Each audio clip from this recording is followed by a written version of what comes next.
हरे विष्णु, जय बृहस्पति देव। नमस्कार दोस्तों, आपका हिंदी कहानी वैविशाली चैनल पर एक बार फिर से स्वागत है। दोस्तों, गुरुवार का दिन भगवान विष्णु और गुरु बृहस्पति जी की पूजा के लिए समर्पित है।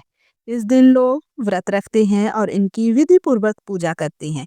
जो लोग गुरुवार का व्रत रखते हैं उनको व्रत के कुछ नियमों का पालन करना जरूरी होता है। तो दोस्तों, इस वीडियो में हम व्रत के क्या क्या नियम हैं, किस प्रकार आप अगर पहला व्रत रख रहे हैं या आप व्रत रख रहे हैं तो हमें किन किन नियमों का पालन करना है, वो सब, इसकी क्या पूजा विधि है, ये सब हम इस वीडियो में जानेंगे और अंत में बृहस्पति देव जी की कथा का श्रवण भी करेंगे। तो दोस्तों, इस वीडियो को लाइक करें, चैनल को सब्सक्राइब नहीं किया है तो चैनल को सब्सक्राइब करें। चलिए शुरू करते हैं। हिंदू धर्म में हर दिन किसी न किसी देवी देवता को समर्पित है।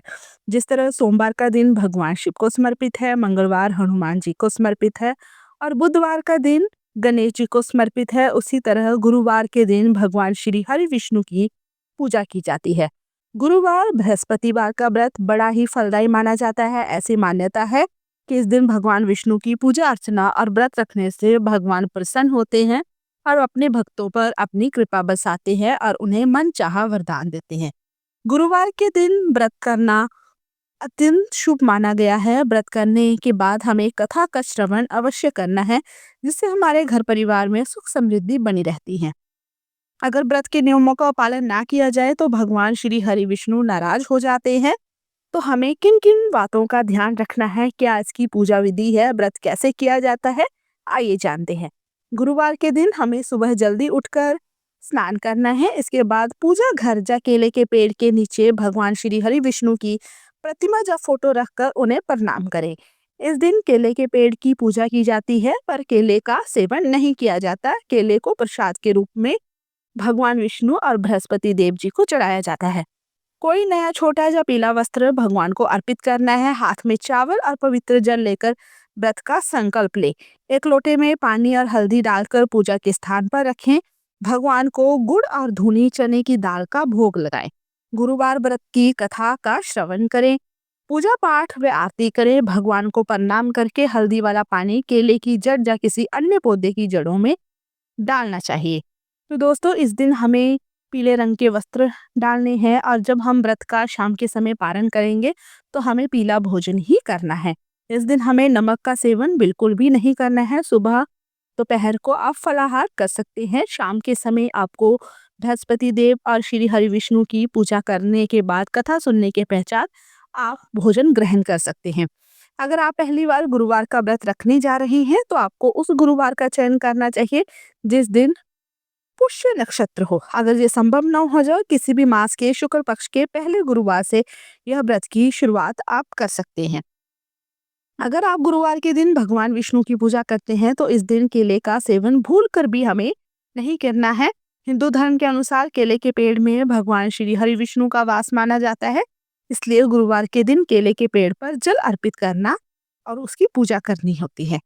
वही माना जाता है कि गुरुवार के दिन हमें दाढ़ी, बाल, नाखून नहीं कटवाने चाहिए। इसके साथ ही इस दिन कपड़े धोने व सिर धोने आदि की भी मनाही की जाती है। पूजा के दौरान हमें पीले रंग के वस्त्र ही पहनने हैं। पीले फल और पीले फूल भगवान श्री हरि विष्णु और गुरु बृहस्पति जी को बेहद पसंद है, इसलिए पूजा के दौरान इन चीजों को अर्पित अवश्य करें। जिस प्रकार 16 सोमवार का व्रत रखा जाता है, ठीक उसी प्रकार 16 गुरुवार के भी व्रत रखे जाते हैं। इसके बाद इस व्रत का पारण किया जाता है। गुरुवार के दिन भगवान विष्णु की पूजा आराधना करने के बाद गुड़, पीला कपड़ा, चने की दाल और केला भगवान जी को अर्पित करने के बाद गरीबों में दान देना चाहिए। कहते हैं इससे भगवान विष्णु की कृपा दृष्टि अपने भक्तों पर सदैव बनी रहती है। गाय में कई करोड़ देवी देवताओं का वास होता है। गुरुवार के दिन गाय को रोटी और गुड़ खिलाने से सभी कष्ट दूर हो जाते हैं और हमारे जीवन में सुख शांति बनी रहती है। तो दोस्तों, ये रहे व्रत के कुछ नियम। इसके बाद हम कथा का श्रवण करते हैं। चलिए शुरू करते हैं कथा। भारतवर्ष में एक प्रतापी और दानी राजा राज्य करता था। वह नित्य गरीबों और ब्राह्मणों की सहायता करता था। यह बात उसकी रानी को अच्छी नहीं लगती। वह ना ही गरीबों को दान देती और ना ही भगवान का पूजन करती थी और राजा को भी दान देने से मना किया करती थी। एक दिन राजा शिकार खेलने वन को गए हुए थे तो रानी महल में अकेली थी। उसी समय बृहस्पति देव साधु वेश में रानी के महल में भिक्षा के लिए गई और भिक्षा मांगी। रानी ने भिक्षा देने से इनकार किया और कहा, हे साधु महाराज, मैं तो दान पुण्य से तंग आ गई हूँ। मेरा पति सारा धन लुटाते रहते हैं। मेरी इच्छा है कि सारा धन नष्ट हो जाए, फिर ना रहेगा बांस ना बजेगी बांसुरी। साधु ने कहा, देवी तुम तो बड़ी विचित्र हो। धन संतान तो सभी चाहते हैं, पुत्र और लक्ष्मी तो पापी के घर में भी होने चाहिए। यदि तुम्हारे पास अधिक धन है तो भूखों को भोजन दो, प्यासों के लिए प्याऊ बनवाओ, मुसाफिरों के लिए धर्मशालाएं खुलवाओ। जो निर्धन अपनी कुंवारी कन्याओं का विवाह नहीं कर सकते उनका विवाह करा दो। ऐसे और कई काम हैं जिसके करने से तुम्हारा यश लोक परलोक में फैलेगा। परंतु रानी पर उपदेश का कोई प्रभाव न पड़ा। वह बोली, महाराज आप मुझे कुछ ना समझाएं। मैं ऐसा धन नहीं चाहती जो हर जगह बांटती फिरूं। साधु ने उत्तर दिया, यदि तुम्हारी ऐसी इच्छा है तो तथास्तु ऐसा ही होगा। तुम ऐसा करना कि बृहस्पतिवार को घर लीपकर पीली मिट्टी से अपना सिर धोकर स्नान करना, भट्टी चढ़ाकर कपड़े धोना, और ऐसा करने से आपका जो सारा का सारा धन है वो नष्ट हो जाएगा। इतना कहकर वह साधु महाराज वहां से आलोप हो गई। साधु के अनुसार कई बातों को पूरा करते हुए रानी को केवल 3 बृहस्पतिवार ही बीते थे कि उसकी समस्त धन संपत्ति नष्ट हो गई। भोजन के लिए राजा का परिवार तरसने लगा। एक दिन राजा ने रानी से बोला कि हे रानी, तुम यहीं रहो, मैं दूसरे देश को जाता हूँ क्योंकि यहाँ पर सभी लोग मुझे जानते हैं, इसलिए मैं कोई छोटा कार्य नहीं कर सकता।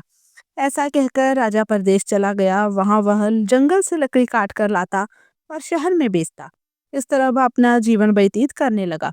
इधर राजा के परदेश जाते ही रानी और दासी दुखी रहने लगी।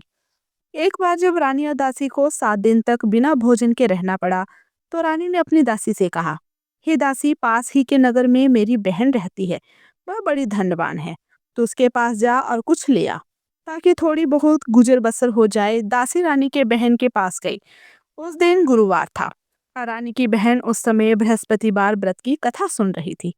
दासी ने रानी की बहन को अपनी रानी का संदेश दिया, लेकिन रानी की बहन बड़ी कोई उत्तर नहीं दिया। वह दासी को रानी की बहन से कोई उत्तर नहीं मिला तो वह बहुत दुखी हुई और उसे क्रोध भी आया।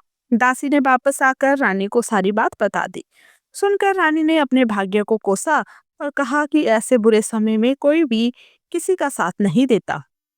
उधर रानी की बहन ने सोचा कि मेरी बहन की दासी आई थी, परंतु मैं उससे नहीं बोली, इससे वह बहुत दुखी हुई होगी।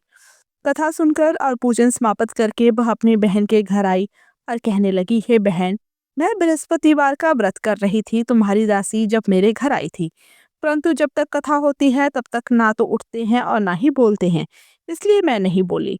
कहो दासी क्यों गई थी?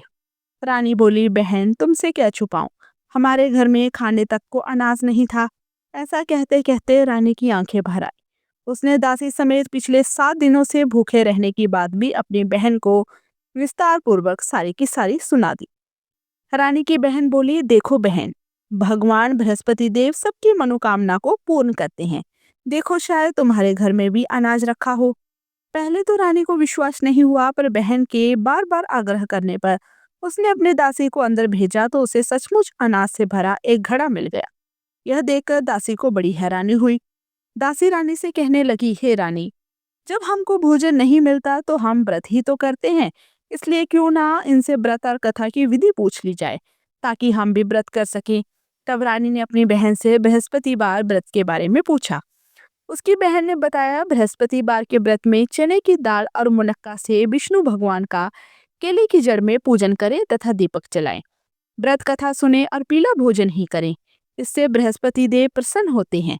व्रत और पूजन विधि बताकर रानी की बहन अपने घर को लौट गई। 7 दिन के बाद जब गुरुवार आया तो रानी और दासी ने व्रत रखा। गुड़साल में जाकर चना और गुड़ लेकर आई, फिर उससे केले की जड़ तथा भगवान विष्णु का पूजन किया। पीला भोजन कहाँ से आए, इस बात को लेकर दोनों बहुत दुखी थे, क्योंकि उन्होंने व्रत रखा था, इसलिए बृहस्पति देव उनसे प्रसन्न थे। इसलिए वे एक साधारण व्यक्ति का रूप धारण कर 2 थालों में सुंदर पीला भोजन दासी को दे गए। भोजन पाकर दासी बहुत खुश हुई और फिर रानी के साथ मिलकर भोजन ग्रहण किया। इसके बाद वे सभी गुरुवार को व्रत और पूजन करने लगी। बृहस्पति भगवान की कृपा से उनके पास फिर से धन संपत्ति आ गई परंतु रानी फिर से पहले की तरह आलस्य करने लगी। तब दासी बोली, देखो रानी, तुमने पहले भी इस प्रकार आलस्य किया था तो तुम्हें धन रखने में कष्ट होता था। इस कारण सभी धन नष्ट हो गया और अब जब भगवान बृहस्पति की कृपा से धन मिला है, तुम्हें फिर से आलस्य होता है। रानी को समझाते हुए दासी कहती है कि बड़ी मुसीबतों के बाद हमने यह धन पाया है, इसलिए हमें दान पुण्य करना चाहिए, भूखे मनुष्यों को भोजन कराना चाहिए और धन को शुभ कार्यों में खर्च करना चाहिए, जिससे तुम्हारे कुल का यश बढ़ेगा, स्वर्ग की प्राप्ति होगी और पितृ भी प्रसन्न होंगे। दासी की बात मानकर रानी अपना धन शुभ कार्यों में खर्च करने लगी, जिससे पूरे नगर में उसका जश फैलने लगा। बृहस्पतिवार व्रत कथा के बाद श्रद्धा के साथ आरती भी की जानी चाहिए। इसके बाद प्रसाद बांटकर उसे ग्रहण भी करना चाहिए। एक दिन राजा दुखी होकर जंगल में एक पेड़ के नीचे आसन जमाकर बैठ गया। वह अपनी दशायोग को याद करते हुए व्याकुल होने लगा। बृहस्पतिवार का दिन था। एकाएक उसने देखा कि इस निर्जल और अनजान वन में एक साधु प्रकट हुए। वह साधु भेष में स्वयं बृहस्पति देव ही थे। लकड़हारे के सामने आकर बोले, हे लकड़हारे, इस सुनसान जंगल में तू चिंता मगन क्यों बैठा हुआ है? लकड़हारे ने दोनों हाथ जोड़कर प्रणाम किया और उत्तर दिया, महात्मा जी, आप सब कुछ जानते हैं, मैं क्या कहूँ। यह कहकर रोने लगा और साधु को अपनी सारी की सारी आत्मकथा सुनाई। महात्मा जी ने कहा, तुम्हारी स्त्री ने बृहस्पतिवार के दिन भगवान का निरादर किया था, जिसके कारण रुष्ट होकर उन्होंने तुम्हारी यह दशा कर दी। अब तुम चिंता मत करो और इस कहने पर चलो तो हम तुम्हारे सारे के सारे कष्ट दूर हो जाएंगे।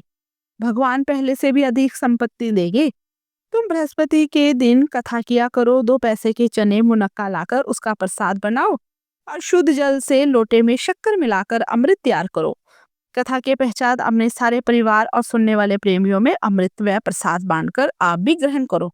ऐसा करने से भगवान तुम्हारी सब मनोकामनाएं पूरी करेंगे।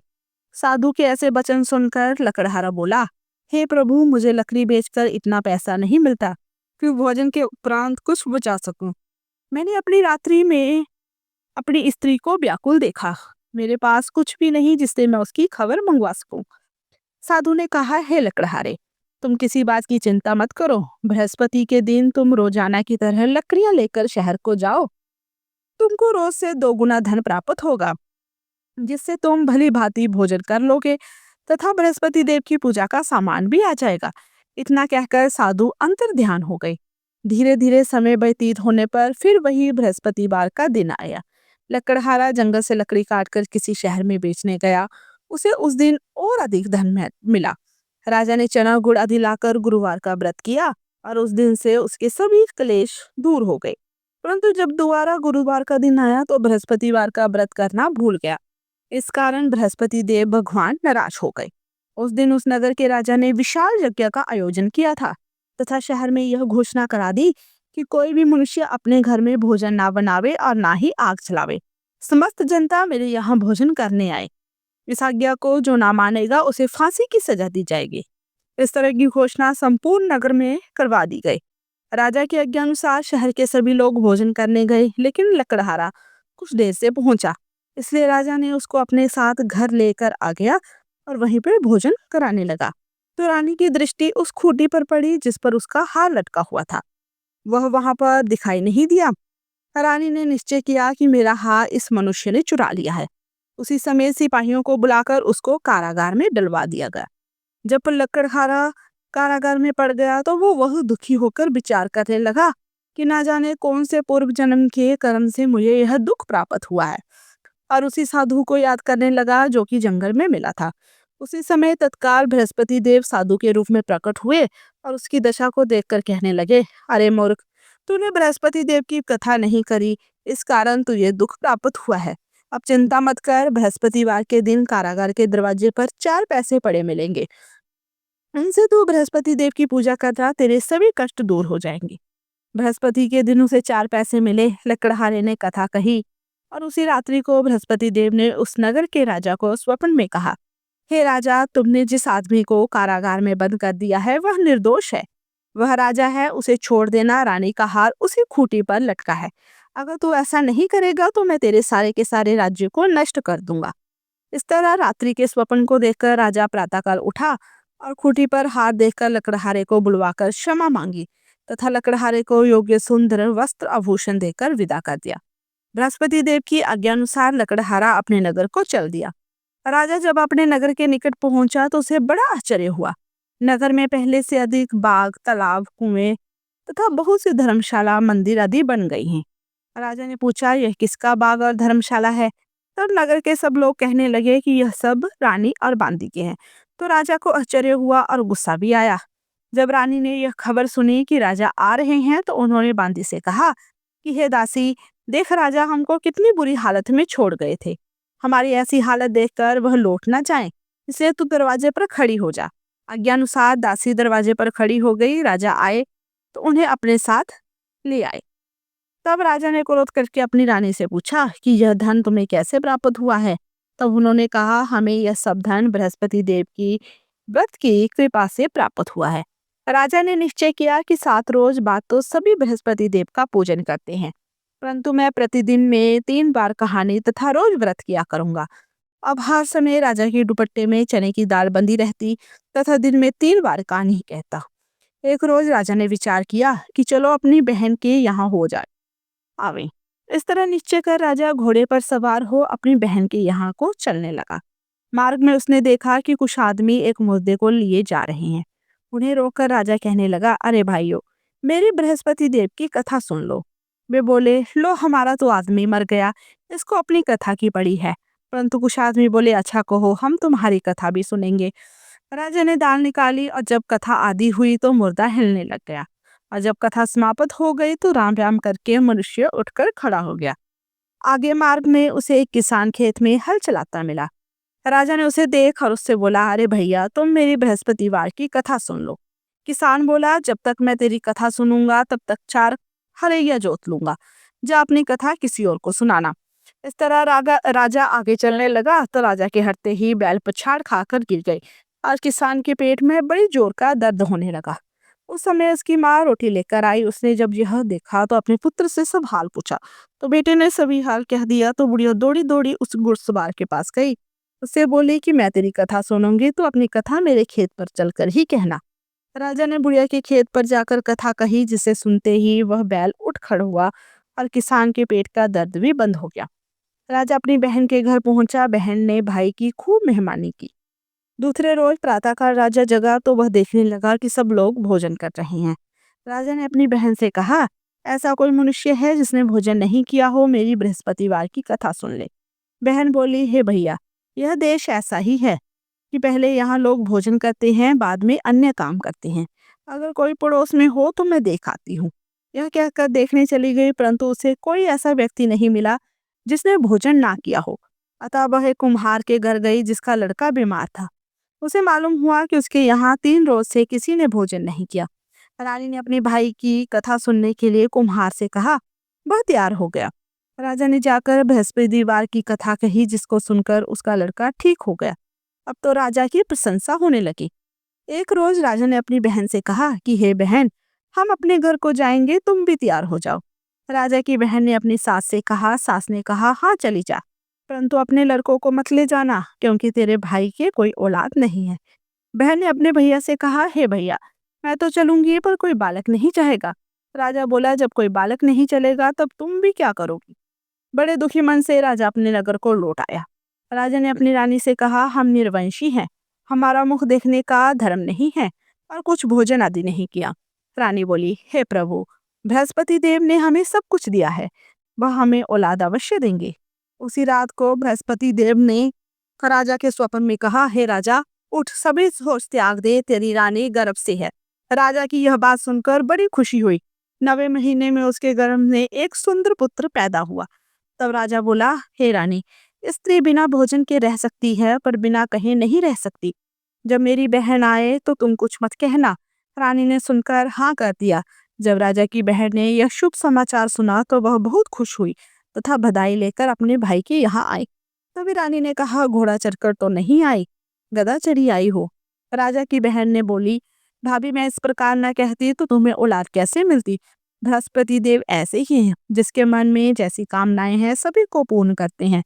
जो सद्भावना पूर्वक बृहस्पतिवार का व्रत करता है वह कथा को सुनता है वो और दूसरों को सुनाता है, बृहस्पति देव उसकी सभी मनोकामनाओं को पूर्ण करते हैं।